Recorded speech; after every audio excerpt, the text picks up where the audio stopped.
Hi ಎಲ್ಲರಿಗೂ. ಕಥೆಯ ಶೀರ್ಷಿಕೆ ದ್ವಂದ್ವ.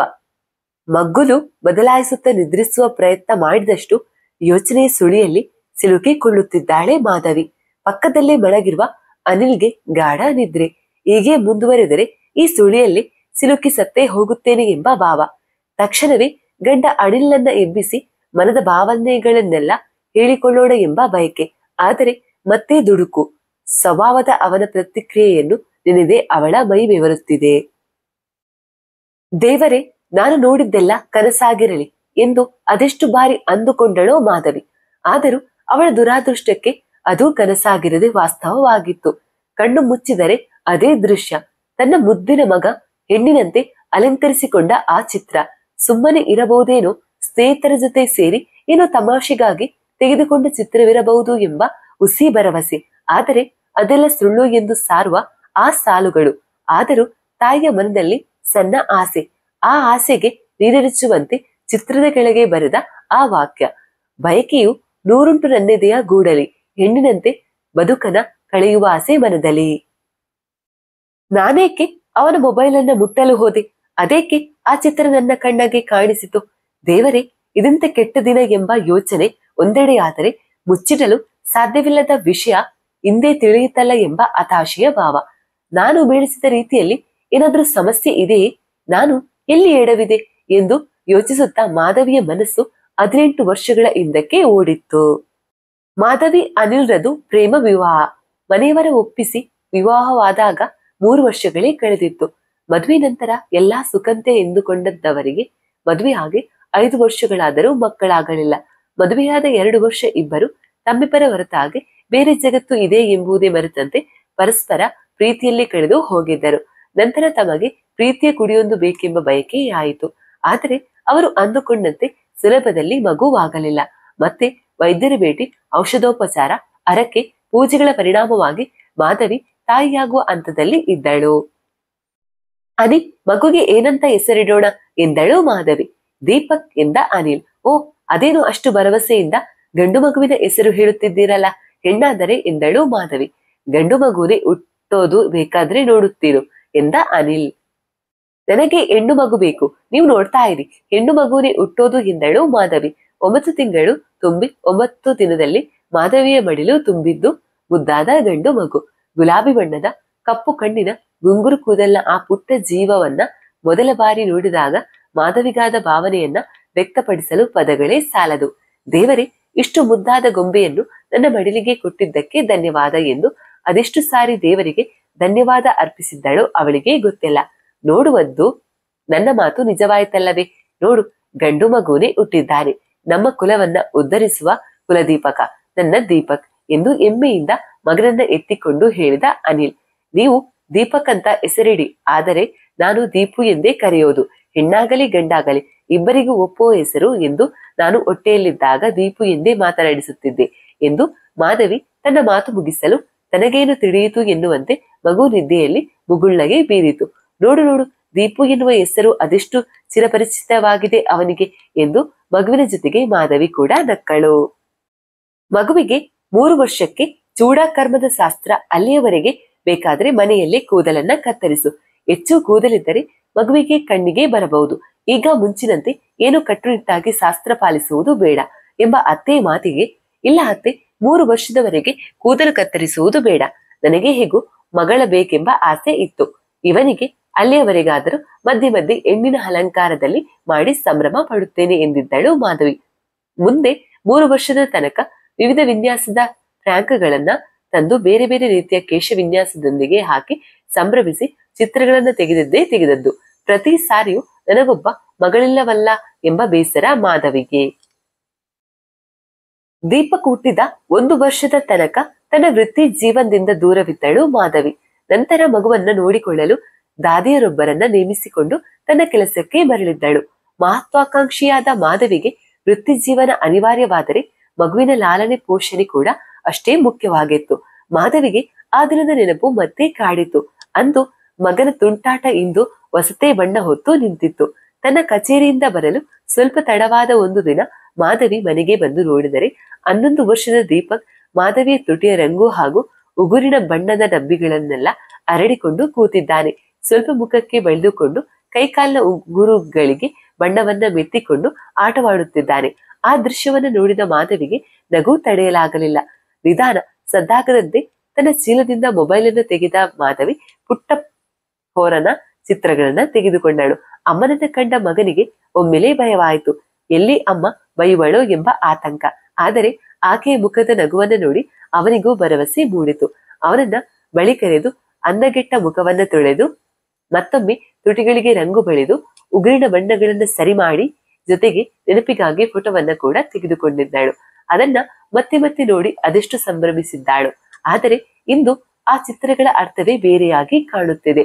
ಮತ್ತೆ ಒಂದೊಂದೇ ಇಂದಿನ ಘಟನೆಗಳು ವಿಶೇಷ ಅರ್ಥದೊಡನೆ ಕಣ್ಣ ಮುಂದೆ ನಿಂತವು.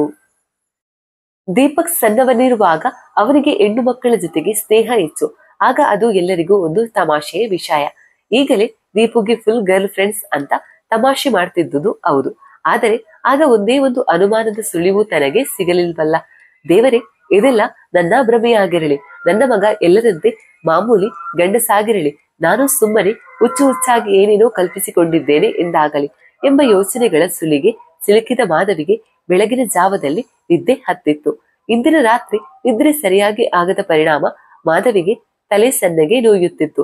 ಆದರೂ ಅದಕ್ಕೆ ಗಮನ ಕೊಡುವಷ್ಟು ಸಮಯ ಆಕೆಯ ಬಳಿ ಇರಲಿಲ್ಲ. ಅಂದು ಆಫೀಸ್ನಲ್ಲಿ ಒಂದು ಮಹತ್ವದ ಮೀಟಿಂಗ್ಗೆ ಆಕೆಯ ಉಪಸ್ಥಿತಿ ಅನಿವಾರ್ಯವಾಗಿತ್ತು. ಬೇಗನೆ ಅಡುಗೆಯ ಕೆಲಸವನ್ನ ಮುಗಿಸುವತ್ತ ಗಮನ ನೀಡಿದಳು ಮಾಧವಿ. ಬೆಳಗಿನ ಉಪಹಾರಕ್ಕೆ ಉಪ್ಪಿಟ್ಟಿನ ತಯಾರಿಯಲ್ಲಿ ತೊಡಗಿದ್ದ ಮಾಧವಿಗೆ ಗುಡ್ ಮಾರ್ನಿಂಗ್ ಅಮ್ಮ ಎಂಬ ಧ್ವನಿ ಕೇಳಿ ಒಮ್ಮೆಲೇ ಬೆಚ್ಚಿಬಿದ್ದಳು. ಯಾಕಮ್ಮ, ಏನಾಯ್ತು? ಅದೇಕೆ ನಿನ್ನ ಕಣ್ಣು ಅಷ್ಟು ಕೆಂಪಾಗಿದೆ? ಯಾಕೆ ಹುಷಾರಿಲ್ವಾ ಎಂದು ಕಾಳಜಿಯಿಂದ ವಿಚಾರಿಸಿದ ದೀಪಕ್. ಇಲ್ಲ, ಹಾಗೇನೂ ಇಲ್ಲ, ಈಗ ಈರುಳ್ಳಿ ಹೆಚ್ಚುತ್ತಿದ್ದೆ ಎಂದು ಸುಳ್ಳು ಹೇಳಿದಳು ಮಾಧವಿ. ಮಗನ ಮಾತಿನ ರೀತಿ ನಡುಗೆ ಮತ್ತೊಮ್ಮೆ ಹೊಸದಾಗಿ ನೋಡುವಂತೆ ಗಮನಿಸುತ್ತಾ ನಿಂತಳು. ಹೌದು, ಇದಕ್ಕೆ ಇಷ್ಟು ದಿನ ನನ್ನ ಗಮನಕ್ಕೆ ಬರಲೇ ಇಲ್ಲ ಹಾಗಾದ್ರೆ? ದೀಪು ನಿಜವಾಗ್ಲೂ ಮುಂದಿನದನ್ನು ಆಲೋಚಿಸಿಯೇ ಕಣ್ಣ ಮುಂದೆ ಕತ್ತಲೆ ಬಂದಂತಾಯ್ತು. ಅಮ್ಮ, ಏನಾಯ್ತು ಅಂತ ಹೇಳು, ನಿನಗೇನು ಮೈ ಹುಷಾರಿಲ್ಲವಾ ಎಂದ ದೀಪಕ್. ಇಲ್ಲ, ಇವತ್ತು ಕಚೇರಿಯಲ್ಲಿ ಒಂದು ಮುಖ್ಯವಾದ ಮೀಟಿಂಗ್ ಇದೆ, ಅದರ ಬಗ್ಗೆ ಸ್ವಲ್ಪ ಆತಂಕ ಅಷ್ಟೇ. ಇನ್ನು ಕಾಲೇಜ್ಗೆ ಹೊರಡಲು ತಯಾರಾಗು. ಹಾಗೆ ಹೋಗುವಾಗ ನಿನ್ನ ಅಪ್ಪನನ್ನ ಎಬ್ಬಿಸಿ ಹೋಗು, ಅವರಿಗೂ ಕೆಲಸಕ್ಕೆ ಹೋಗ್ಲಿಕ್ಕೆ ತಡವಾಗ್ತಾ ಇದೆ ಎಂದಳು ಮಾಧವಿ. ಅಮ್ಮ, ನೀನು ತುಂಬಾ ಬುದ್ಧಿವಂತೆ. ಇಷ್ಟು ವರ್ಷದಿಂದ ಕಚೇರಿಯಲ್ಲಿ ಎಷ್ಟು ಒಳ್ಳೆಯ ಹೆಸರು ಪಡೆದಿದ್ದೀಯಾ, ಅದೇಕೆ ಈ ಮೀಟಿಂಗ್ ಬಗ್ಗೆ ಅಷ್ಟು ಆತಂಕಕ್ಕೊಳಗಾಗಿದ್ದೀಯಾ? ಸುಮ್ಮನೆ ಗಾಬರಿಯಾಗಬೇಡ, ನಿನ್ನ ಮೀಟಿಂಗ್ ಪ್ರೆಸೆಂಟೇಶನ್ ಎಲ್ಲ ಚೆನ್ನಾಗಿ ಆಗುತ್ತದೆ. Wish the all the best ಎಂದ ದೀಪಕ್. ಥ್ಯಾಂಕ್ ಯು ದೀಪು ಎಂದು ಪಕ್ಕಕ್ಕೆ ತಿರುಗಿ ಕಣ್ಣು ಒರೆಸಿಕೊಂಡಳು ಮಾಧವಿ. ಕಚೇರಿ ತಲುಪಿದ ಮಾಧವಿಗೆ ಒಂದು ಅರೆಕ್ಷಣ ಪುರುಸುತ್ತು ಸಿಗಲಿಲ್ಲ. ಅವಳು ನೀಡಬೇಕಾಗಿದ್ದ ಪ್ರೆಸೆಂಟೇಶನ್ ಉತ್ತಮವಾಗಿ ಮೂಡಿ ಬಂದಿತು. ಮೀಟಿಂಗ್ ಕೂಡ ಯಶಸ್ವಿಯಾಗಿ ನೆರವೇರಿತು. ಎಲ್ಲಾ ಕೆಲಸ ಮುಗಿದು ಇನ್ನೇನು ಮನೆಗೆ ಹೊರಡಬೇಕು ಎನ್ನುವಾಗ ಮತ್ತೆ ಆತಂಕಕ್ಕೊಳಗಾಯಿತು ಮಾಧವಿಯ ಮನಸ್ಸು. ಏಕೆ ನನ್ನ ಮಗನಿಗೆ ಇಂತಹ ಸ್ಥಿತಿ? ಯಾವ ತಪ್ಪಿಗೆ ಈ ಶಿಕ್ಷೆ? ಅವನ ಮುಂದಿನ ಭವಿಷ್ಯವೇನು? ಕೆಲವೊಂದು ಪ್ರಶ್ನೆಗಳಿಗೆ ಉತ್ತರವೇ ಇರುವುದಿಲ್ಲ. ಇದಕ್ಕೆ ಪರಿಹಾರವಾದರೂ ಏನು? ಯಾರಲ್ಲಿ ನನ್ನ ಸಮಸ್ಯೆ ಹೇಳಿಕೊಳ್ಳಲಿ? ದೇವರೇ, ನನಗೆ ಏನಾದರೊಂದು ದಾರಿ ತೋರಿಸು ಎಂದು ಒಲ್ಲದ ಮನದಿಂದಲೇ ಮನೆ ತಲುಪಿದಳು ಮಾಧವಿ. ದನಿದು ಬಂದ ಮಾಧವಿಯನ್ನ ಸ್ವಾಗತಿಸಿದ್ದು ಮಗ ದೀಪಕ್ನ ನಗುಮುಗ. ಅಮ್ಮ, ಹೇಗಾಯ್ತು ನಿನ್ನ ಪ್ರೆಸೆಂಟೇಶನ್ ಮತ್ತು ಮೀಟಿಂಗ್? ನಿನ್ನ ಮುಖ ನೋಡಿದರೆ ಬಹಳ ದನಿದಂತೆ ಕಾಣುತ್ತಿದ್ದೀಯಾ. ಇರು, ನಾನು ನಿನಗೆ ಕಾಫಿ ಮಾಡಿ ತರ್ತೀನಿ ಎಂದ ದೀಪಕ್. ಎಲ್ಲ ಚೆನ್ನಾಗಾಯ್ತು, ಆದರೆ ಬೆಳಗಿನಿಂದ ಬಿಡುವಿಲ್ಲ, ಬಹಳ ಆಯಾಸವಾಗಿದೆ. ಅಪ್ಪ ಇನ್ನೂ ಬರ್ಲಿಲ್ವಾ ಎಂದಳು ಮಾಧವಿ. ವಾವ್, ನನಗೆ ಗೊತ್ತಿತ್ತು. My mom is genius. ಹೌದು, ಅಪ್ಪ ಮೆಸೇಜ್ ಕಳಿಸಿದ್ದಾರೆ. ಅವರು ರಾತ್ರಿ ಡಿನ್ನರ್ ಮುಗಿಸಿಯೇ ಬರುತ್ತಾರಂತೆ ಎಂದು ಅಡುಗೆ ಮನೆಯಿಂದಲೇ ಉತ್ತರಿಸಿದ ದೀಪಕ್. ಅಮ್ಮ ಕಾಫಿ ಎಂದು ನಗುತ್ತಾ ಕಾಫಿ ಕಪ್ಪನ್ನ ಅಮ್ಮನ ಕೈಗೆ ಕೊಟ್ಟ ದೀಪಕ್. ಥ್ಯಾಂಕ್ ಯು ದೀಪು, ನಿಜವಾಗ್ಲೂ ನನ್ಗೆ ಇದರ ಅಗತ್ಯವಿತ್ತು ಎಂದಳು ಮಾಧವಿ. ಸರಿ, ನೀನು ಕಾಫಿ ಕುಡಿದು ಸ್ವಲ್ಪ ವಿಶ್ರಾಂತಿ ಮಾಡು, ನಾನು ಹೋದಲು ಹೋಗ್ತೀನಿ ಎಂದ ದೀಪಕ್. ಇರೋ, ನನ್ನ ಜೊತೆ 5 ನಿಮಿಷ ಕುಳಿತುಕೋ. ಎಷ್ಟು ದಿನ ಆಯ್ತು ನಾನು ನಿನ್ನ ಬಳಿ ಮಾತನಾಡಿ ಎಂದಳು ಮಾಧವಿ. ಸರಿ ಅಮ್ಮ, ಹೇಳು ಎನ್ನುತ್ತಾ ಪಕ್ಕದ ಸೋಫಾದಲ್ಲಿ ಕುಳಿತು ದೀಪಕ್. ದೀಪು, ಕಾಲೇಜು ಹೇಗೆ ನಡೆದಿದೆ? ಇಲ್ಲಿ ನಿನಗೆ ಯಾರಾದರೂ ಹೊಸ ಸ್ನೇಹಿತರು ಸಿಕ್ಕಿದ್ದಾರಾ? ಕಾಲೇಜಿನಲ್ಲಿ ಪಾಠಗಳೆಲ್ಲ ಚೆನ್ನಾಗಿ ನಡೆಯುತ್ತಿದೆಯಾ? ನೀನು ಸರಿಯಾಗಿ ಓದುತ್ತಿದೆಯಾ ತಾನೆ ಎಂದು ಕೇಳಿದಳು ಮಾಧವಿ. ಅದೆಷ್ಟು ಪ್ರಶ್ನೆಗಳನ್ನ ಒಟ್ಟಿಗೆ ಕೇಳುತ್ತೀಯೇ ಎಂದ ದೀಪಕ್. ಸರಿ, ನಾನು ಒಟ್ಟಿಗೆ ಕೇಳಿದ ಪ್ರಶ್ನೆಗಳಿಗೆ ಒಂದೊಂದಾಗಿ ಉತ್ತರಿಸು ಎಂದಳು ಮಾಧವಿ. ಕಾಲೇಜ್ ಚೆನ್ನಾಗಿದೆ, ನನಗೆ ಅಷ್ಟಾಗಿ ಯಾರ ಪರಿಚಯವೂ ಆಗ್ತಿಲ್ಲ.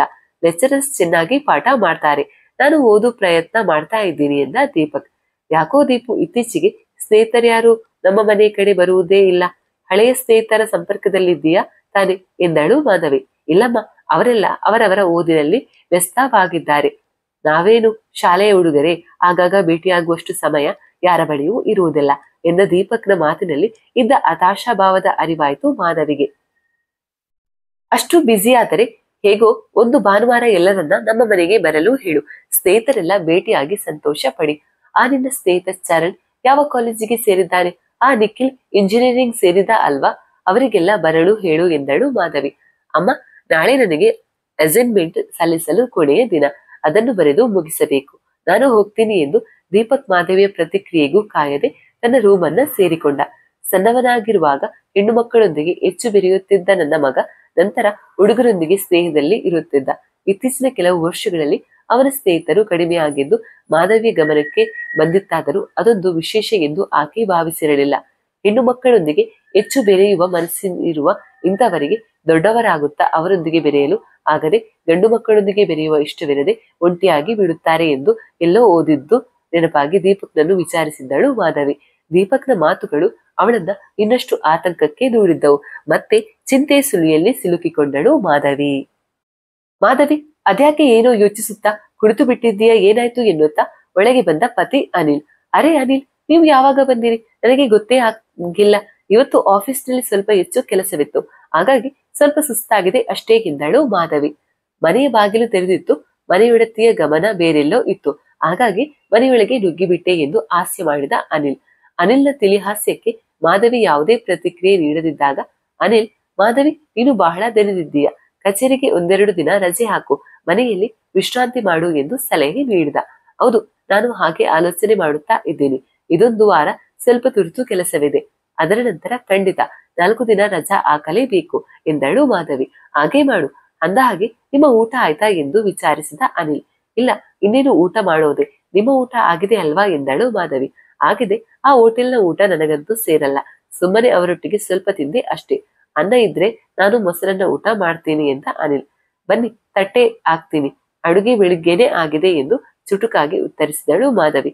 ಯಾಕೋ ಮಾಧವಿ ಚಿಂತೆಯಲ್ಲಿದ್ದಾಳೆ ಎಂಬ ಸುಳಿವು ಅನಿಲ್ಗೆ ಸಿಕ್ಕಿತು.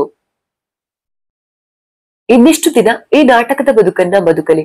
ಮನದೊಳಗಿನ ಈ ಸಂಘರ್ಷಕ್ಕೆ ಕೊನೆ ಎಂದು ಈ ಕೋಣೆಯೊಳಗೆ ಇರುವುದು ನನ್ನ ನಿಜವಾದ ಪ್ರಪಂಚ. ಹೊರಗಿನ ಪ್ರಪಂಚದ ಪಾಲಿಗೆ ಮಾತ್ರ ಬದಲಾಗಬೇಕು. ನನ್ನ ಮನದಂತೆ ಇರಲು ಇರುವ ಏಕೈಕ ತಾಣ ಈ ಕೊಠಡಿ ಮಾತ್ರ. ಚಂದದ ಸಿಂಗಾರವನ್ನ ಮಾಡಿಕೊಳ್ಳಬೇಕು, ಬಗೆ ಬಗೆಯ ಉಡುಗೆಗಳನ್ನ ಧರಿಸಬೇಕು, ಸೆಲ್ಫಿ ತೆಗೆದುಕೊಳ್ಳಬೇಕು, ಎಲ್ಲರಿಗೂ ಅದನ್ನು ತೋರಿಸಿ ನಾನೆಷ್ಟು ಸುಂದರಿ ಎಂದು ಸಾರಿ ಹೇಳಬೇಕು.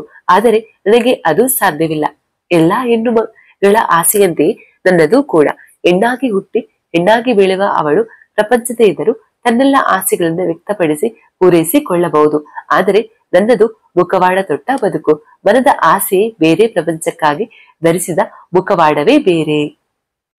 ಈ ಪರಿಸ್ಥಿತಿ ಯಾವ ಶತ್ರುವಿಗೂ ಬೇಡ. ಎಂತ ದ್ವಂದ್ವದ ಬದುಕು ನನ್ನದು. ಗಂಡಿನ ದೇಹದಲ್ಲಿ ಹೆಣ್ಣಿನ ಭಾವಗಳು ಅನುಭವಿಸಿದವರಿಗೆ ಮಾತ್ರ ಗೊತ್ತು ಇದರ ನೋವು. ಇನ್ನೆಷ್ಟು ದಿನ ಕದ್ದು ಮುಚ್ಚಿ ಜೀವನ ನಡೆಸಲಿ? ಇಲ್ಲ, ಇನ್ನೂ ಸಾಧ್ಯವಿಲ್ಲ. ಮನೆಯಲ್ಲಿ ದೊಡ್ಡ ರಾದಂತವೇ ಆಗಲಿ, ನಾನು ಇನ್ನು ಹೀಗೆ ಬದುಕಲಾರೆ. ನಾನು ನನ್ನ ಮನದಿಚ್ಛೆಯಂತೆ ಬದುಕಬೇಕು. ಈಗಲೇ ಇಬ್ಬರಿಗೂ ನನ್ನ ಪರಿಸ್ಥಿತಿಯನ್ನ ತಿಳಿಸಿ ಬಿಡುತ್ತೇನೆ ಎಂದು ನಿಶ್ಚಯಿಸಿದ ದೀಪಕ್. ಮುಂದೆ ಹೇಳಿದ ನಂತರ, ಈ ಮನೆಯಲ್ಲಿ ನನಗೆ ಜಾಗವಿರುವುದೇ. ನನ್ನನ್ನು ಮನೆಯಿಂದ ಹೊರಗೆ ಹಾಕಿದರೆ ಮನೆಯಿಂದ ಹೊರಗೆ ಹೋಗುವ ಪರಿಸ್ಥಿತಿಯನ್ನು ನೆನೆದು ದೀಪಕ್ ಮೈ ನಡುಗಿತು. ತಾನು ಕಂಡ, ಕೇಳಿದ, ನೋಡಿದ ಅನೇಕ ಮಂಗಳಮುಖಿಯರ ಪರಿಸ್ಥಿತಿ ಅತ್ಯಂತ ಶೋಚನೀಯ. ಒಮ್ಮೆ ಅಲ್ಲಿ ಸೇರಿಕೊಂಡರೆ ಒಂದು ಭಿಕ್ಷೆ ಬೇಡಿ ಜೀವನ ನಡೆಸಬೇಕು, ಇಲ್ಲವಾದರೆ ಲೈಂಗಿಕ ಕಾರ್ಯಕರ್ತೆಯರಾಗಬೇಕು. ಇಲ್ಲ, ನನ್ನಿಂದ ಇದು ಸಾಧ್ಯವೇ ಇಲ್ಲ. ಮೊದಲು ನನ್ನ ಓದು ಮುಗಿಯಲಿ. ಹೇಗಾದ್ರೂ ಇನ್ನು 3 ವರ್ಷ ಈ ಕದ್ದು ಮುಚ್ಚಿ ಬದುಕುತ್ತೇನೆ. 3 ವರ್ಷ ಹಬ್ಬ, ಅದೇನು ಸಣ್ಣ ಅವಧಿಯಲ್ಲ. ಕಣ್ಣು ಮುಚ್ಚಾಟದ ಜೀವನ ಅದೆಷ್ಟು ಘೋರವೆಂದು ಅನುಭವಿಸಿದವನೇ ಬಲ್ಲ. ನನಗೆ ಸಿಕ್ಕ ಪಾಕೆಟ್ ಮನಿಯಲ್ಲಿ ಹೆಣ್ಣಿನ ವೇಷಭೂಷಣಗಳನ್ನ ಯಾರಿಗೂ ತಿಳಿಯದಂತೆ ತಂದು ಬಚ್ಚಿಡಬೇಕು. ಕೊಠಡಿಯ ಒಳಗೆ ಯಾರಿಗೂ ಗೊತ್ತಾಗದಂತೆ ಅಲಂಕರಿಸಿಕೊಳ್ಳಬೇಕು. ಒಬ್ಬಳೇ ಅದನ್ನು ನೋಡಿಕೊಂಡು ಸಂತೋಷ ಪಡಬೇಕು. ಈ ಎಲ್ಲಾ ಕೆಲಸಗಳ ಸುಳಿವು ಯಾರಿಗೂ ಸಿಗದಂತೆ ನೋಡಿಕೊಳ್ಳಬೇಕು. ಯಾವಾಗ ಯಾರ ಕೈಗಾದ್ರೂ ಏನಾದ್ರೂ ಸಿಗುತ್ತದೆಯೋ ಎಂಬ ಭಯದ ಬದುಕು. ಸಾಕು, ಈ ಬದುಕು ಇನ್ನೂ ಬದುಕಲಾರೆ ಎಂಬ ಹತಾಶೆಯ ಭಾವ ಒಮ್ಮೊಮ್ಮೆ ಬರುವುದಾದರೂ ಬದುಕಬೇಕೆಂಬ ಆಸೆಯೂ ಉಂಟು. ಬರೀ ಬದುಕಲ್ಲ, ನನ್ನಿಚ್ಛೆಯ ಬದುಕು. ಬದುಕ ಬಲ್ಲೆನೆ, ನಾನು ನನ್ನ ಮನದಂತೆ ಎಂಬ ಸುದೀರ್ಘ ಆಲೋಚನೆ ದೀಪಕ್ನ ಮನದಲ್ಲಿ ನಡೆಯುತ್ತಿತ್ತು. ಇದೇನು ಹೊಸತಲ್ಲ. ಕಳೆದ ಕೆಲವು ವರ್ಷಗಳಿಂದ ದ್ವಂದ್ವ ಮನದ ಸಂಘರ್ಷ ನಡೆಯುತ್ತಲೇ ಇದೆ. ಅದಕ್ಕೆ ಅಂತ್ಯ ಮಾತ್ರ ಇನ್ನೂ ಸಿಗಲಿಲ್ಲ. ಮನದೊಳಗೆ ನಡೆಯುವ ಸಾವಿರ ಸಂಘರ್ಷಗಳನ್ನ ಹೊರಗೆ ಕಾಣದಂತೆ ಬಚ್ಚಿಟ್ಟು ಅಪ್ಪ ಅಮ್ಮನ ಎದುರಿಗೆ ನಗುವಿನ ಮುಖವಾಡ ಧರಿಸಿ ತಿರುಗುತ್ತಿದ್ದಾನೆ ದೀಪಕ್. ದೀಪು, ಊಟಕ್ಕೆ ಬಾ ಎಂಬ ಅಮ್ಮನ ಧ್ವನಿ ಕೇಳಿ ತನ್ನ ಯೋಚನಾ ಲಹರಿಯಿಂದ ಹೊರಗೆ ಬಂದ ದೀಪಕ್, ಏನು ಹೇಗೆ ನಡೆದಿದೆ ಕಾಲೇಜ್ ಎಂದು ಮಗನನ್ನ ವಿಚಾರಿಸಿದ ಅನಿಲ್. ಚೆನ್ನಾಗಿ ನಡೆದಿದೆ ಅಪ್ಪ ಎಂದ ದೀಪಕ್. ಏನೋ ಕಾಲೇಜಲ್ಲಿ ಹುಡುಗಿಯರೆಲ್ಲ ಚೆನ್ನಾಗಿದ್ದಾರಾ, ಯಾರಾದ್ರೂ ನಿನಗೆ ಬಿದ್ರೇನೋ ಎಂದು ಮಗನನ್ನ ರೇಗಿಸಿದ ಅನಿಲ್. ತಂದೆಯ ಮಾತು ಕೇಳಿದ ದೀಪಕ್ ಏನು ಉತ್ತರ ಕೊಡಬೇಕೆಂದು ತೋಚದೆ ತಲೆ ತಗ್ಗಿಸಿ ಊಟ ಮಾಡುತ್ತಿದ್ದ. ಸುಮ್ಮನೆ ತಮಾಷೆಗೆ ಕೇಳಿದೆ, ಯಾಕೆ ಅಷ್ಟೇ ಗಂಭೀರ ಮುಖ ಮಾಡ್ಕೊಂಡಿದ್ಯಾ, ಊಟ ಮಾಡು ಎಂದ ಅನಿಲ್. ಅಪ್ಪ ಮಗನ ನಡುವೆ ನಡೆಯುತ್ತಿದ್ದ ಈ ಸಂಭಾಷಣೆಗೂ ತನಗೂ ಯಾವುದೇ ಸಂಬಂಧವೇ ಇಲ್ಲವೇನು ಎನ್ನುವಂತೆ ಮಾಧವಿ ಯಾಂತ್ರಿಕವಾಗಿ ಊಟ ಮಾಡುತ್ತಿದ್ದಾಳು. ಮಧು, ನಿನ್ನ ಮಗನನ್ನ ನೋಡು, ಸುಮ್ಮನೆ ತಮಾಷೆ ಮಾಡಿದ್ರೆ ಅದೆಷ್ಟು ಗಂಭೀರ ಮುಖ ಮಾಡಿಕೊಂಡಿದ್ದಾನೆ ಅಂತ ಎಂದ ಅನಿಲ್. ಊಟ ಮಾಡುವಾಗ ಎಂತ ತಮಾಷೆ, ಬೇಗ ಊಟ ಮಾಡಿ ಎಂದಳು ಮಾಧವಿ. ಊಟ ಮುಗಿಸಿ ತನ್ನ ಕೋಣೆ ಸೇರಿದ ದೀಪಕ್, ಮಾಧವಿ ಕೂಡ ತನ್ನೆಲ್ಲ ಕೆಲಸ ಮುಗಿಸಿ ಮಲಗುವ ಕೋಣೆಗೆ ಬಂದಳು. ಅನಿಲ್ಗೆ ಸೂಕ್ಷ್ಮವಾಗಿ ವಿಷಯ ತಿಳಿಸಬೇಕು ಎಂದುಕೊಂಡಿದ್ದಳು ಮಾಧವಿ. ಆದರೆ ಆಕೆ ಅಲ್ಲಿ ಬರುವಷ್ಟರಲ್ಲಿ ಅನಿಲ್ನ ಗೊರಕೆಯ ಸದ್ದು ಅವಳನ್ನ ಸ್ವಾಗತಿಸಿತು. ಮಾಧವಿಯ ಪಾಲಿಗೆ ಅದು ಮತ್ತೊಂದು ನಿದ್ದೆ ಇರದ ರಾತ್ರಿ. ಕಣ್ಣು ಮುಚ್ಚಿ ತನ್ನ ಉಸಿರ ಮೇಲೆ ಗಮನ ಕೊಡುತ್ತಾ ನಿದ್ರಿಸಲು ಅವಳು ಮಾಡುತ್ತಿದ್ದ ಪ್ರಯತ್ನ ವ್ಯರ್ಥವಾಗುತ್ತಿತ್ತು. ಕಣ್ಣು ಮುಚ್ಚಿದರೆ ಮಗನ ಆ ಚಿತ್ರ ಕಣ್ಣ ಮುಂದೆ ಬರುತ್ತಿತ್ತು. ಅತ್ತ ಇತ್ತ ಮಗ್ಗಲು ಬದಲಾಯಿಸುತ್ತಾ ಯೋಚಿಸುತ್ತಿದ್ದವಳಿಗೆ ಒಮ್ಮೆಲೆ ಏನೋ ಒಳೆದಂತಾಗಿ ತನ್ನ ಮೊಬೈಲ್ನಲ್ಲಿ ಗೆಳತಿ ಸಾರಿಕಳ ನಂಬರ್ಗೆ ನಾಳೆ ಇನ್ನನ್ನು ಭೇಟಿಯಾಗಲೇಬೇಕು ಎಂಬ ಸಂದೇಶ ಕಳುಹಿಸಿ ನಿಟ್ಟುಸಿರಿಟ್ಟಳು. ಸಾರಿಕಾ ಹಾಗೂ ಮಾಧವಿಯದು 25 ವರ್ಷಕ್ಕೂ ಮೀರಿದ ಸ್ನೇಹ. ಹೈಸ್ಕೂಲ್ ದಿನಗಳಲ್ಲಿ ಜೊತೆಯಾದ ಗೆಳತಿಯರು ಅಂದಿನ ಆತ್ಮೀಯತೆಯನ್ನೇ ಉಳಿಸಿಕೊಂಡಿದ್ದಾರೆ. ಮಾಧವಿ ಪಾಲಿಗೆ ಸಾರಿಕಾ ಗೆಳತಿ, ಗುರು, ಆಪ್ತ ಸಮಾಲೋಚಕಿ, ಸಲಹೆಗಾರ್ತಿ ಎಲ್ಲವೂ ಹೌದು. ಸಾರಿಕಳೊಂದಿಗೆ ತನ್ನ ಮನದ ನೋವನ್ನ ಹಂಚಿಕೊಳ್ಳುವುದರಿಂದ ಅದಕ್ಕೆ ಪರಿಹಾರ ಸಿಗಬಹುದೆಂಬ ಭರವಸೆ ಇಲ್ಲದಿದ್ದರೂ ಮನಸ್ಸಿಗೆ ಸ್ವಲ್ಪ ನೆಮ್ಮದಿಯಾದರೂ ಸಿಗುತ್ತದೆ ಎಂಬ ಆಸೆ ಮಾಧವಿಯದು. ಗೆಳತಿಗೆ ಸಂದೇಶ ಕಳುಹಿಸಿ ನಿದ್ರಿಸಲು ಪ್ರಯತ್ನಿಸಿದಳು ಮಾಧವಿ. ಬೆಳಿಗ್ಗೆ ಎದ್ದೊಡನೆ ಮೊದಲು ತನ್ನ ಮೊಬೈಲ್ನಲ್ಲಿ ಸಾರಿಕಳನ್ನ ಸಂದೇಶ ಇದೆಯೇ ಎಂಬುದನ್ನ ಪರೀಕ್ಷಿಸಿ, ಖಂಡಿತ ಮನೆಗೆ ಬಾ ಎಂಬ ಆಕೆಯ ಸಂದೇಶವನ್ನ ನೋಡಿ ಮಾಧವಿಗೆ ಸಂತೋಷವಾಯಿತು. ಕಚೇರಿ ತಲುಪಿ ಮುಖ್ಯ ಕೆಲಸಗಳನ್ನೆಲ್ಲ ಆದಷ್ಟು ಬೇಗ ಮುಗಿಸಿ ಮಾಧವಿ ಸಂಜೆ ಸಾರಿಕಾ ಮನೆಗೆ ತಲುಪಿದಳು. Hello Santoor mummy, welcome home ಎಂದು ಮಾಧವಿಯನ್ನ ಆರ್ಥಿಕವಾಗಿ ಸ್ವಾಗತಿಸಿದಳು ಸಾರಿಕಾ. ಥ್ಯಾಂಕ್ ಯು ಎನ್ನುತ್ತಾ ಒಳಗಡೆ ಬಂದು ಸೋಫಾದಲ್ಲಿ ಕುಳಿತಳು ಮಾಧವಿ. ಅದೇನು ನಮ್ಮ ಬ್ಯೂಟಿ ಕ್ವೀನ್ ಎವರ್ ಯಂಗ್ ಮಾಧವಿಯ ಕಣ್ಣುಗಳು ಕಾಂತಿಹೀನವಾಗಿದೆ, ಇದಕ್ಕೆ ಕಾರಣವೇನು ಎಂದು ನಾಟಕೀಯವಾಗಿ ಪ್ರಶ್ನಿಸಿದಳು ಸಾರಿಕಾ. ಕಳೆದ 2 ದಿನಗಳಿಂದ ನಿದ್ದೆ ಇಲ್ಲ, ಮನಸ್ಸಿಗೆ ಸಮಾಧಾನವಿಲ್ಲ, ಬಹಳ ಸಂಕಷ್ಟದಲ್ಲಿ ಇದ್ದೀನಿ ಸಾರಿಕಾ ಎಂದು ಗಂಭೀರವಾಗಿ ನುಡಿದಳು ಮಾಧವಿ. ಯಾಕೆ, ಏನಾಯ್ತು? ನಿನ್ನ ಆರೋಗ್ಯ ಚೆನ್ನಾಗಿದೆ ತಾನೆ ಎಂದಳು ಸಾರಿಕಾ. ನನ್ನ ದೈಹಿಕ ಆರೋಗ್ಯ ಚೆನ್ನಾಗಿದೆ, ಆದರೆ ಮಾನಸಿಕವಾಗಿ ಬೆಂದು ಹೋಗಿದ್ದೇನೆ ಎಂದಳು ಮಾಧವಿ. ಏನಾಯ್ತು ಅಂತ ಸರಿಯಾಗಿ ಹೇಳು ಮಧು ಎಂದಳು ಸಾರಿಕಾ. 2 ದಿನದ ಹಿಂದೆ ನನ್ನ ತಮ್ಮನ ಕರೆ ದೀಪಕ್ನ ಮೊಬೈಲ್ಗೆ ಬಂದಿತ್ತು. ಅವನು ಮಾತನಾಡಿದ ನಂತರ ಮೊಬೈಲ್ ನನಗೆ ಕೊಟ್ಟ. ನಾನು ತಮ್ಮನೊಂದಿಗೆ ಮಾತನಾಡಿ ಕರೆ ಸ್ಥಗಿತಗೊಂಡ ನಂತರ ಮೊಬೈಲ್ ಅನ್ನ ಹಿಂದಿರುಗಿಸಲು ದೀಪಕ್ನನ್ನು ಕರೆದೆ. ಆಗಲೇ ಅವನ ಮೊಬೈಲ್ ಸ್ಕ್ರೀನ್ ನಲ್ಲಿ ಇದ್ದ ಫೋಟೋ ನನ್ನ ಕಣ್ಣಿಗೆ ಬಿತ್ತು. ನನ್ನ ದೀಪು ಪೂರ್ತಿ ಹೆಣ್ಣಿನಂತೆ ಅಲಂಕರಿಸಿಕೊಂಡಿದ್ದ. ಆ ಫೋಟೋದ ಕೆಳಗೆ ಆಸೆಯು ನೂರುಂಟು ನನ್ನೆದೆಯ ಗೂಡಲಿ, ಹೆಣ್ಣಿನಂತೆ ಜೀವನವ ಕಳೆಯುವ ಆಸೆ ಮನದಲ್ಲಿ ಎಂಬ ಸಾಲುಗಳನ್ನ ಓದಿದೆ. ಮುಂದೆ ಬೇರೆ ಫೋಟೋಗಳನ್ನ ನೋಡುವ ಮೊದಲೇ ದೀಪಕ್ ಬರುವುದು ಕಾಣಿಸಿ ಮೊಬೈಲ್ ಅನ್ನ ಅವನ ಕೈಗಿತ್ತೆ. ಆ ಫೋಟೋ ನೋಡಿದಾಗಿನಿಂದ ನನ್ನ ನೆಮ್ಮದಿಯೇ ನಾಶವಾಯಿತು ಎಂದಳು ಮಾಧವಿ. ನೀನು ಒಂದು ಫೋಟೋ ನೋಡಿ ಇಷ್ಟೆಲ್ಲ ಆತಂಕಕ್ಕೊಳಗಾಗಿದ್ದೆಯಾ ಎಂದು ಅಚ್ಚರಿಯಿಂದ ಪ್ರಶ್ನಿಸಿದ್ದವು ಸಾರಿಕಾ. ಇಲ್ಲ ಸಾರಿಕಾ, ಬರೀ ಒಂದು ಫೋಟೋ ಅಲ್ಲ, ಆ ಫೋಟೋ ನನ್ನ ಕಣ್ಣು ತೆರೆಸಿತು ಅಷ್ಟೇ. ನಂತರ ಅವನ ಮಾತು, ಚಲನವಲನ ಎಲ್ಲವನ್ನೂ ಗಮನಿಸಿದಾಗ ನನ್ನ ಮನದ ಶಂಕೆ ಸ್ಪಷ್ಟವಾದಂತೆ ತೋರಿತು. ಮುಂದೆ ಅವನ ಭವಿಷ್ಯವೇನು ಸಾರಿಕಾ, ನಾನೇನು ಮಾಡಲಿ ಹೇಳು ಎಂದು ಕಣ್ಣೀರಿಟ್ಟಲು ಮಾಧವಿ. ಮಧು, ಧೈರ್ಯವಾಗಿರು, ನೀನು ಈ ವಿಷಯವನ್ನು ಕುರಿತು ದೀಪಕ್ ಬಳಿ ಮಾತನಾಡಿದೆಯಾ? ನಿಜವಾಗಲೂ ಅವನಿಗೆ ಆ ರೀತಿಯ ಭಾವನೆಗಳು ಇದೆಯಾ ಎಂದು ವಿಚಾರಿಸಿದೆಯಾ? ನೀನು ಇನ್ನಷ್ಟಕ್ಕೆ ನಿರ್ಣಯಕ್ಕೆ ಬರುವುದು ಸರಿಯಲ್ಲ ಅಲ್ಲವೇ ಎಂದಳು ಸಾರಿಕಾ.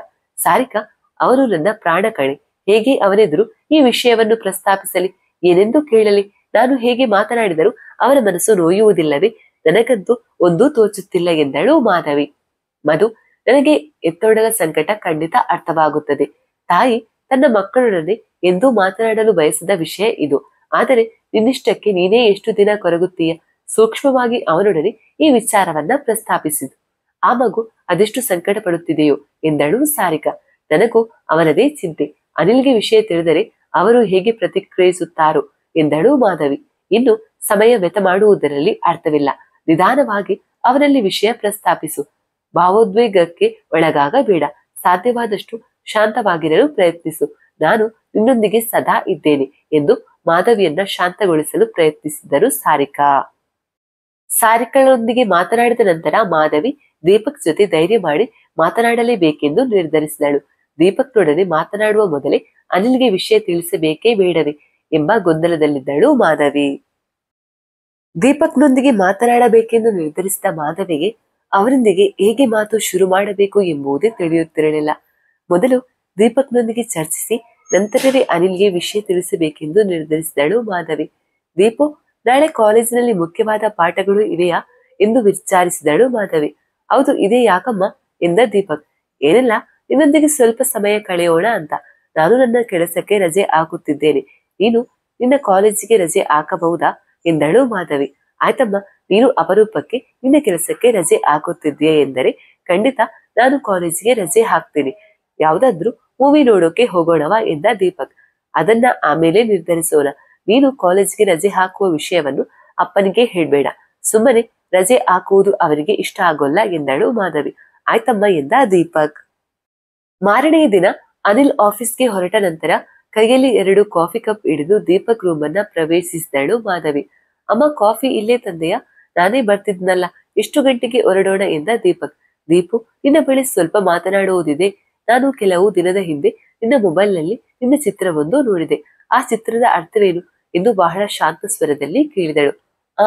ಯಾವ ಚಿತ್ರ ನೀನು ಹೇಳುತ್ತಿರುವುದು ಎಂದು ಗಾಬರಿಯಿಂದ ವಿಚಾರಿಸಿದ ದೀಪಕ್. ದೀಪು, ಗಾಬರಿಯಾಗಬೇಡ. ನೀನು ಹೆಣ್ಣಿನಂತೆ ಅಲಂಕರಿಸಿಕೊಂಡ ಚಿತ್ರವನ್ನೇ ನಾನು ನೋಡಿದ್ದು ಹಾಗೂ ಅದರ ಕೆಳಗೆ ಬರೆದಿದ್ದ ಬರಹವನ್ನ ಓದಿದ್ದೆ. ಏನು ವಿಷಯ ಅಂತ ಈಗಾದ್ರೂ ಹೇಳ್ತೀಯ ಎಂದಳು ಮಾಧವಿ. ಅಮ್ಮ, ಅದು ನಿನಗೆ ಏನು ಹೇಳಬೇಕು ಎಂದು ನನಗೆ ತೋಚುತ್ತಿಲ್ಲ. ನನಗೆ ಈ ದೇಹ ಬೇಕಾಗಿಲ್ಲ.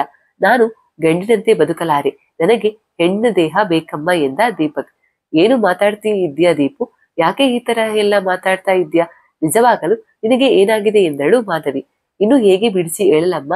ಹಿಜ್ರ, ಚಕ್ಕ, ಕೋತಿ, ಮಂಗಳಮುಖಿ, ಟ್ರಾನ್ಸ್ಜೆಂಡರ್, ಯಾವ ಹೆಸರಿನಲ್ಲಾದರೂ ಕರಿ, ನಾನು ಅದೇ. ಗಂಡಿನ ದೇಹದಲ್ಲಿ ಹೆಣ್ಣಿನ ಭಾವನೆಗೊಳಗೊಂಡ ವ್ಯಕ್ತಿ ಎಂದು ಮಾತು ಮುಗಿಸುವ ಮೊದಲೇ ದೀಪಕ್ನ ಕಣ್ಣುಗಳು ತುಂಬಿ ಬಂದಿತ್ತು. ಅಯ್ಯೋ ದೀಪು, ಸಾಕು ಮಾಡು. ಈ ಎಲ್ಲಾ ಹೆಸರುಗಳನ್ನು ನನ್ನ ಎದುರು ಹೇಳಬೇಡ. ನಾನು ಕೇಳಲಾರೆ. ನಾನು ನಿನ್ನನ್ನು ದೊಡ್ಡ ವೈದ್ಯರ ಬಳಿ ಕರೆದುಕೊಂಡು ಹೋಗ್ತೀನಿ. ಯಾವ ಚಿಕಿತ್ಸೆ ಬೇಕಾದ್ರೂ ಕೊಡಿಸೋಣ. ಆದರೆ ನೀನು ದೀಪಕ್ ಆಗಬೇಕು ಅಷ್ಟೇ. ಯಾಕೆ ಹೀಗಾಯ್ತು ದೀಪು ಎಂದು ದೀಪಕ್ನನ್ನ ತಬ್ಬಿಕೊಂಡು ಅತ್ತಳು ಮಾಧವಿ.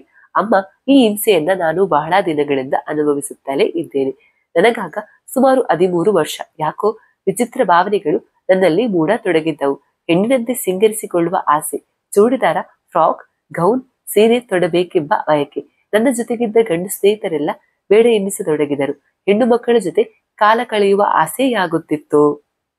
ಅರಿವಿಗೆ ಬಾರದ ಬದಲಾವಣೆಗಳು ನನ್ನಲ್ಲಿ ಮೂಡುತ್ತಿತ್ತು.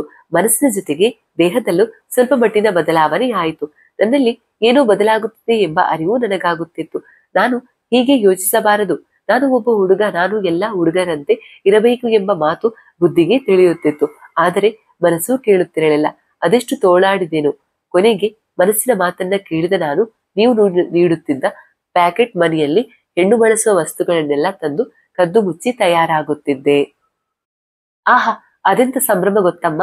ಅದೆಷ್ಟು ಶ್ರದ್ಧೆಯಿಂದ ಅಲಂಕರಿಸಿಕೊಳ್ಳುತ್ತಿದ್ದೆ. ಹೆಣ್ಣಿನ ವಸ್ತ್ರ ಧರಿಸಿ ಸಿಂಗಾರ ಮಾಡಿಕೊಂಡಾಗ ಅದೇನು ಅದ್ಭುತ ಸಂತೃಪ್ತಿ. ಕನ್ನಡಿಯ ಮುಂದೆ ನನ್ನ ಶೃಂಗಾರವನ್ನ ನೋಡಿ ನಾನೇ ಕಳೆದು ಹೋಗುತ್ತಿದ್ದೆ. ಆದರೆ ನನ್ನ ಆಸೆಯ ಬದುಕು ಈ ಕೋಣೆಗೆ ಮಾತ್ರ ಸೀಮಿತ ಎಂಬ ಅರಿವು ನನಗಿತ್ತು. ನಿನ್ನ ತೊಳಲಾಟವನ್ನ ನೀವು ಯಾರು ಅರ್ಥ ಮಾಡಿಕೊಳ್ಳಲು ಸಾಧ್ಯವಿಲ್ಲ. ಮನಸ್ಸಿಗೆ ಕೆಲವೊಮ್ಮೆ ಬಹಳ ಬೇಸರವಾಗಿ ಖಿನ್ನವನಾಗುತ್ತಿದ್ದೆ. ಯಾರಲ್ಲಿ ನನ್ನ ಮನದ ಭಾವನೆಯನ್ನ ಹೇಳಿಕೊಳ್ಳಲಿ ಎಂದು ಯೋಚಿಸುತ್ತಿದ್ದೆ. ಆಗ ಮನಸ್ಸಿಗೆ ತೋಚಿದ ಸಾಲುಗಳನ್ನ ಕೀಚುತ್ತಿದ್ದೆ. ನೋಡು, ಈ ಡೈರಿಯಲ್ಲಿ ನಾನು ಬರೆದ ನನ್ನ ಮನದ ಭಾವ ಎಂದು ತನ್ನ ಪುಸ್ತಕವೊಂದನ್ನ ತೆಗೆದು ತಾನು ಬರೆದ ಕವನವೊಂದನ್ನ ಮಾಧವಿಯ ಮುಂದಿಟ್ಟ ದೀಪಕ್. ಅಂತರಾಳದ ವೇದನೆ, ನನ್ನದಲ್ಲದ ದೇಹ, ದೇಹಕ್ಕೊಲ್ಲದ ಭಾವ, ಏಕೆ ಶಿಕ್ಷೆಯೋ ದೇವ ಹೇಳು ಉತ್ತರವ.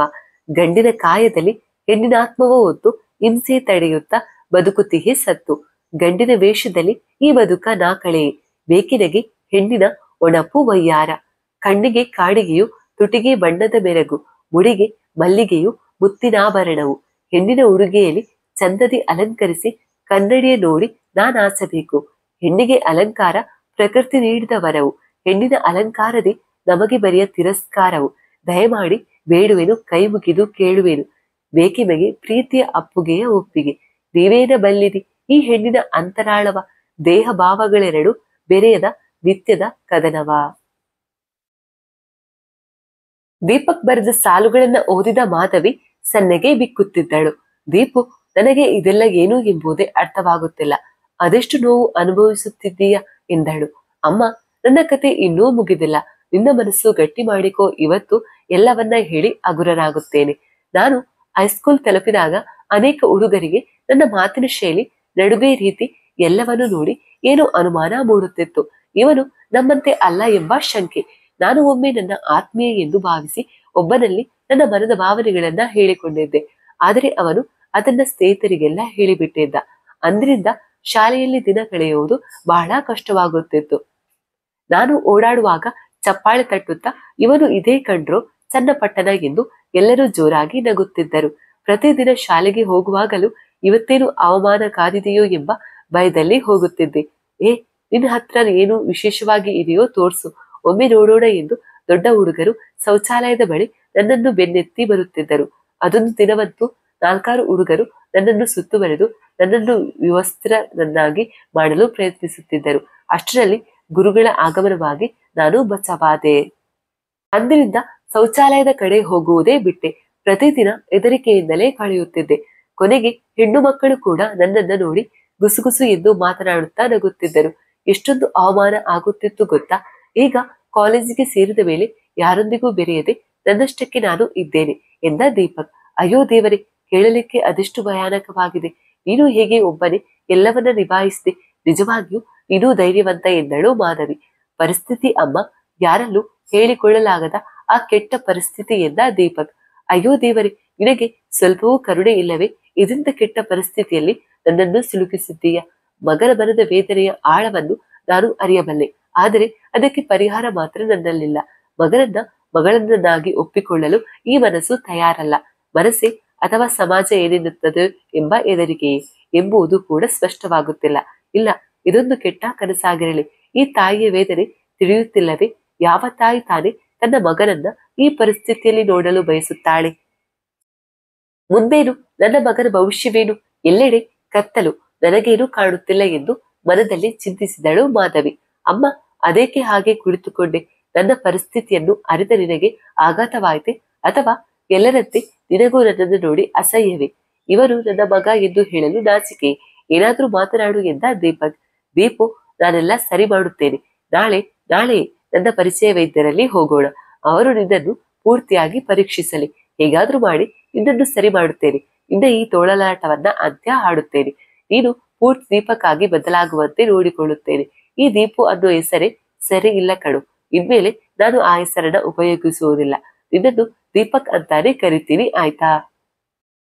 ನಿನಗೆ ಈಗಾಗಲಿಕ್ಕೆ ನಾನು ಕಾರಣಕರ್ತೇನ ದೀಪಕ್. ನೀನು ಹೊಟ್ಟೆಯಲ್ಲಿರುವ ಹೆಣ್ಣು ಮಗುವಾಗಲಿ ಎಂದು ಆಸೆ ಪಟ್ಟಿದ್ದೆ. ನಂತರ ನಿನಗೆ ಹೆಣ್ಣಿನ ಅಲಂಕಾರವನ್ನ ಮಾಡಿ ಸಂಭ್ರಮಿಸಿದೆ. ನಾನು ಹಾಗೆ ಮಾಡಿದ್ದೆ ನಿನ್ನ ಈಗಿನ ಪರಿಸ್ಥಿತಿಗೆ ಕಾರಣವೇ ನನಗೆ ಒಂದೂ ತಿಳಿಯುತ್ತಿಲ್ಲ. ನಾಳೆ ವೈದ್ಯರಲ್ಲಿ ಹೋಗೋಣ ತಿಳಿತಾ ಎಂದಳು ಮಾಧವಿ. ಅಮ್ಮ, ನೀನು ಗಾಬರಿಯಾಗಿ ಏನೇನೋ ಮಾತನಾಡುತ್ತಿದ್ದೀಯ. ನಾನು ಇದರ ಬಗ್ಗೆ ಸ್ವಲ್ಪ ಮಟ್ಟಿಗೆ ತಿಳಿದುಕೊಂಡಿದ್ದೇನೆ. ಈ ಪರಿಸ್ಥಿತಿಯನ್ನು ಒಪ್ಪಿಕೊಳ್ಳದೆ ಬೇರೆ ದಾರಿ ಇಲ್ಲ. ಯಾವ ವೈದ್ಯರು ಏನೂ ಮಾಡಲಾರರು ಎಂದು ದುಃಖದಿಂದ ಹೇಳಿದ ದೀಪಕ್. ಸುಮ್ನೆ ಇರು ದೀಪಕ್, ನೀನು ಇನ್ನೂ ಬಹಳ ಸಣ್ಣವನು. ನಿನಗೇನು ಗೊತ್ತು? ನನಗೆ ದೊಡ್ಡ ದೊಡ್ಡ ವೈದ್ಯರ ಪರಿಚಯವಿದೆ. ಈಗ ವೈದ್ಯಕೀಯ ರಂಗ ಬಹಳ ಮುಂದುವರಿದಿದೆ. ಖಂಡಿತ ನಿನ್ನ ಸಮಸ್ಯೆಗೆ ಪರಿಹಾರ ಇದ್ದೇ ಇರುತ್ತದೆ. ಅಷ್ಟೊಂದು ಹತಾಶನಾಗಬೇಡ. ಖಂಡಿತ ಏನಾದ್ರೂ ಒಂದು ಪರಿಹಾರ ಸಿಕ್ಕೇ ಸಿಗುತ್ತದೆ ಎಂದು ಮಾಧವಿ ದೀಪಕ್ಗೆ ಹೇಳುತ್ತಿದ್ದಳಾದರೂ ಅವಳು ತನ್ನ ಮನಸ್ಸಿಗೆ ತಾನೇ ಸಮಾಧಾನ ಮಾಡಿಕೊಳ್ಳುತ್ತಿದ್ದಳೇನೋ ಎಂದು ಅನಿಸುತ್ತಿತ್ತು. ನನ್ನ ಮಾತನ್ನ ಕೇಳು ಎನ್ನುತ್ತಿದ್ದ ದೀಪಕ್ನ ಮಾತನ್ನು ಅರ್ಧಕ್ಕೆ ತುಂಡರಿಸಿದ ಮಾಧವಿ, ನಿನ್ನ ಮಾತನ್ನ ಕೇಳಿ ಆಯ್ತು. ಇನ್ನು ನೀನು ನನ್ನ ಮಾತನ್ನ ಕೇಳು. ನಾನು ಏನಾದ್ರೂ ಒಂದು ಪರಿಹಾರ ಕಂಡು ಹುಡುಕುತ್ತೇನೆ ಎನ್ನುತ್ತಾ ತನ್ನ ಕೋಣೆಯ ಕಡೆ ಹೊರಟಳು ಮಾಧವಿ. ಮಗನ ಸಮಸ್ಯೆಗೆ ಏನಾದ್ರೂ ಒಂದು ಪರಿಹಾರ ಕಂಡು ಹುಡುಕುತ್ತೇನೆ ಎಂದು ಮಗನಿಗೆ ಭರವಸೆ ನೀಡಿ ಬಂದಿದ್ದ ಮಾಧವಿಗೆ ಮುಂದೆ ತಾನು ಏನು ಮಾಡಬೇಕು ಎಂಬುದೇ ತಿಳಿಯುತ್ತಿರಲಿಲ್ಲ. ಪತಿ ಅನಿಲ್ಗೆ ಸದ್ಯ ಯಾವುದೇ ವಿಷಯ ತಿಳಿಸುವುದು ಬೇಡ ಎಂದು ನಿರ್ಧರಿಸಿದಳು. ಮಾರನೇ ದಿನ ವೈದ್ಯರನ್ನ ಭೇಟಿಯಾಗಬೇಕು ಎಂದು ನಿರ್ಣಯಿಸಿದಳು. ಅನಿಲ, ಇವತ್ತು ನನಗೆ ತಲೆನೋವು, ನಾನು ಇವತ್ತು ಆಫೀಸ್ನಿಂದ ರಜೆ ತೆಗೆದುಕೊಂಡಿದ್ದೇನೆ ಎಂದು ಅನಿಲ್ಗೆ ಹೇಳಿದಳು ಮಾಧವಿ. ನೀನು ಇವತ್ತು ಮನೆಯಲ್ಲಿದ್ದು ವಿಶ್ರಾಂತಿ ಮಾಡು, ಹಾಗೆ ಒಮ್ಮೆ ಡಾಕ್ಟರ್ ಬಳಿ ಕೂಡ ಹೋಗಿ ಬಾ, ನೀನು ಕೆಲವು ದಿನಗಳಿಂದ ಮಂಕಾಗಿ ಇದ್ದೀಯಾ ಎಂದ ಅನಿಲ್. ಖಂಡಿತ ಹೋಗಿ ಬರ್ತೇನೆ ಎಂದಳು ಮಾಧವಿ. ದೀಪಕ್ ಇಲ್ಲಿ ಆಗ್ಲೇ ಕಾಲೇಜಿಗೆ ಹೊರಟನ ಎಂದ ಅನಿಲ್. ಇಲ್ಲ, ಇವತ್ತು ಅವರ ಕಾಲೇಜಿಗೆ ರಜೆ, ಅವನು ಮಲಗಿದ್ದಾನೆ ಎಂದಳು ಮಾಧವಿ. ಸರಿ ಅಮ್ಮ, ಮಗ ಚೆನ್ನಾಗಿ ಎಂಜಾಯ್ ಮಾಡಿ, ನಾನು ಆಫೀಸ್ಗೆ ಹೋಗಿ ಬರ್ತೀನಿ ಎಂದ ಅನಿಲ್. ಸರಿ ಎಂದು ಅನಿಲ್ನನ್ನ ಕಳುಹಿಸಿ ಮಾಧವಿ ಕೂಡಲೇ ದೀಪಕ್ನ ಕೋಣೆಗೆ ಬಂದಳು. ಅವನಿಗೆ ಬೇಗ ಎದ್ದು ತಯಾರಾಗಲು ಹೇಳಿದಳು. ಆತಂಕದಿಂದಲೇ ತಾನು ತಯಾರಾಗಿ ಮಗನೊಂದಿಗೆ ವೈದ್ಯರ ಭೇಟಿಗೆ ಹೊರಟಳು. ಮಾಧವಿ ಹಾಗೂ ದೀಪಕ್ನೊಂದಿಗೆ ವಿವರವಾಗಿ ಮಾತನಾಡಿದ ವೈದ್ಯರು ದೀಪಕ್ನ ದೈಹಿಕ ಪರೀಕ್ಷೆ ನಡೆಸಿದರು. ಮತ್ತೆ ಮಾಧವಿಯನ್ನ ಹೊರಗೆ ಕಳುಹಿಸಿ ದೀಪಕ್ನೊಂದಿಗೆ ಸ್ವಲ್ಪ ಹೊತ್ತು ಮಾತನಾಡಿದರು. ಹೊರಗೆ ಕುಳಿತಿದ್ದ ಮಾಧವಿ ಕ್ಷಣ ಕ್ಷಣಕ್ಕೂ ವೈದ್ಯರು ದೀಪಕ್ ನಾವು ಅಂದುಕೊಂಡಂತೆ ಇರುತ್ತಾನೆ, ಅಂದರೆ ಪ್ರಪಂಚಕ್ಕೆ ನಾವು ಗಂಡು ಮಗ ಎಂದು ಹೇಳಿದಂತೆ ಅವನು ಇರುತ್ತಾನೆ ಎಂದು ಹೇಳಲಿ ಎಂದು ಪದೇ ಪದೇ ಬೇಡಿಕೊಳ್ಳುತ್ತಿದ್ದಳು. ಮಾಧವಿಯ ಕಾಯುವಿಕೆ ಮುಗಿದು ವೈದ್ಯರು ಆಕೆಯನ್ನು ಒಳಬರಲು ಹೇಳಿದರು. ಮೇಡಮ್, ನಿಮ್ಮ ಮಗನನ್ನು ನಾನು ದೈಹಿಕವಾಗಿ ಪರೀಕ್ಷಿಸಿದ್ದೆ ಹಾಗೂ ಆತನೊಡನೆ ಬಹಳ ಗಹನವಾಗಿ ಚರ್ಚಿಸಿದೆ. ಅವನಲ್ಲಿ ದೈಹಿಕ ದೋಷಗಳೇನೂ ಇಲ್ಲ, ಆದರೆ ಅವನ ಮನಸ್ಸು ತನ್ನನ್ನು ಹೆಣ್ಣು ಎಂದೇ ತಿಳಿದಿದೆ. ಹಾಗಾಗಿ ದೇಹ ಹಾಗೂ ಭಾವ ಒಂದಕ್ಕೊಂದು ತಾಳೆಯಾಗುತ್ತಿಲ್ಲ. ಆ ಕಷ್ಟವನ್ನು ಅವನು ಅನೇಕ ದಿನಗಳಿಂದ ಅನುಭವಿಸುತ್ತಿದ್ದಾನೆ. ಅವನ ದೇಹ ಗಂಡಿನದು, ಆದರೆ ಅದರಲ್ಲಿರುವ ಭಾವಗಳು ಮಾತ್ರ ಹೆಣ್ಣಿನವು. ಅದೇ ಕಾರಣದಿಂದ ಎಂದು ವೈದ್ಯರು ತಮ್ಮ ಮಾತು ಮುಗಿಸುವ ಮೊದಲೇ, ಅಂದ್ರೆ ನನ್ನ ಮಗ, ಇದಕ್ಕೇನು ಪರಿಹಾರವಿಲ್ಲವೇ ವೈದ್ಯರೇ ಎಂದು ನಡುಗುತ್ತಾ ನುಡಿದಳು ಮಾಧವಿ. ಇಲ್ಲ, ನೀವು ಆದಷ್ಟು ಬೇಗ ಈ ಸತ್ಯವನ್ನ ಒಪ್ಪಿಕೊಳ್ಳಬೇಕಷ್ಟೇ ಎಂದರು ವೈದ್ಯರು.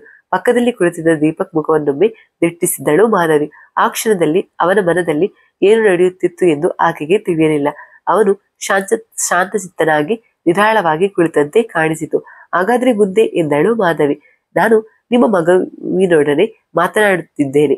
ಅವನಿಗೆ ಲಿಂಗ ಪರಿವರ್ತನೆಯ ಚಿಕಿತ್ಸೆ ಮಾಡಿಸಿಕೊಳ್ಳಬೇಕು ಎಂಬ ಮಾತನ್ನು ಹೇಳಿದ. ಆದರೆ ಅದು ಅಷ್ಟು ಸುಲಭವಲ್ಲ. ಅದು ಒಂದು ದಿನದಲ್ಲಿ ನಿರ್ಣಯಿಸಿ ನಡೆಸುವ ಶಸ್ತ್ರಚಿಕಿತ್ಸೆಯಲ್ಲ. ಅದೊಂದು ಸುದೀರ್ಘ ಹಾಗೂ ಕ್ಲಿಷ್ಟಕರ ಪರಿವರ್ತನಾ ಕ್ರಿಯೆ. ಅದಕ್ಕೆ ಬಹಳ ಸಮಯ ಹಿಡಿಯುತ್ತದೆ ಎಂದರು ವೈದ್ಯರು. ವೈದ್ಯರ ಮುಂದೆ ಮತ್ತೇನು ಮಾತನಾಡಲು ತೋಚದೆ ಮಾಧವಿ ಅವರಿಗೆ ಧನ್ಯವಾದ ಹೇಳಿ ಮಗನೊಡನೆ ಮನೆ ತಲುಪಿದಳು. ಅಷ್ಟರವರೆಗೂ ಹೇಗೋ ತಡೆ ಹಿಡಿದಿದ್ದ ದುಃಖ ಮನೆ ತಲುಪುತ್ತಿದ್ದಂತೆ ಕಟ್ಟೆ ಹೊಡೆಯಿತು. ತನ್ನ ರೂಮ್ ಸೇರಿದ ಮಾಧವಿ ಬಿಕ್ಕಿ ಬಿಕ್ಕಿ ಅತ್ತಳು. ಅದೆಷ್ಟು ಅಸಹಾಯಕ ಪರಿಸ್ಥಿತಿಗೆ ನನ್ನನ್ನು ಸಿಲುಕಿಸಿದ್ದೀಯಾ? ಇರುವ ಒಬ್ಬ ಮಗನಿಗೆ ಈ ರೀತಿಯ ಪಾಡೆ, ಈಗ ನಾನೇನು ಮಾಡಲಿ ಎಂದು ಯೋಚಿಸತೊಡಗಿದಳು. ಇತ್ತ ದೀಪಕ್ನ ಪರಿಸ್ಥಿತಿ ಬೇರೆಯೇ ಆಗಿತ್ತು. ತನ್ನ ಮನಸ್ಸಿನಲ್ಲಿದ್ದ ಎಲ್ಲವನ್ನ ವೈದ್ಯರ ಮುಂದೆ ಹೇಳಿ ಸ್ವಲ್ಪ ಮಟ್ಟಿಗೆ ನಿರಾಳನಾಗಿದ್ದ. ಈಗ ತಾಯಿಗೆ ಕೂಡ ವಿಷಯ ಗೊತ್ತಾಗಿದೆ. ಆದರೆ ಆಕೆ ದುಃಖದಲ್ಲಿ ಇರುವುದು ಕೂಡ ಅವನಿಗೆ ಗೊತ್ತು.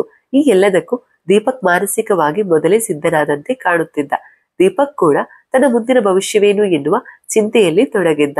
ಸ್ವಲ್ಪ ಸಮಯದ ನಂತರ ತಾಯಿಯ ಬಳಿ ಬಂದು ಕುಳಿತ ದೀಪಕ್, ಅಮ್ಮ, ನಿನ್ನ ಸಂಕಟ ನನಗೆ ಅರ್ಥವಾಗುತ್ತೆ. ನನ್ನನ್ನು ಮಗನೆಂದು ಬೆಳೆಸಿದ ನಿಮಗೆ ಮಗಳೆಂದು ಒಪ್ಪಿಕೊಳ್ಳಲು ಬಹಳ ಕಷ್ಟ ಅಲ್ಲವೇ? ಅಕ್ಕಪಕ್ಕದವರು, ಸಮಾಜ ಏನು ಹೇಳುತ್ತದೆ ಎಂಬ ಚಿಂತೆ ಅಲ್ಲವೇ?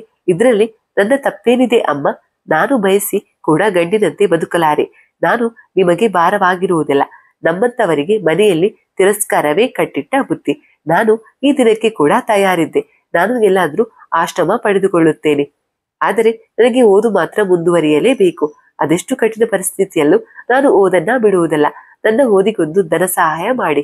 ನಿಮಗೆ ಅವಮಾನವಾಗುವಂತೆ ನಾನು ನಡೆದುಕೊಳ್ಳುವುದಿಲ್ಲ ಎಂದು ಮಾತು ಕೊಡುತ್ತಾನೆ ಎಂದ ದೀಪಕ್. ದೀಪಕ್ನ ಮಾತು ಕೇಳಿದ ಮಾಧವಿ ಒಮ್ಮೆಲೆ ಕತ್ತೆತ್ತಿ ಆತನ ಕಡೆಗೆ ಅಚ್ಚರಿಯಿಂದ ನೋಡಿದಳು.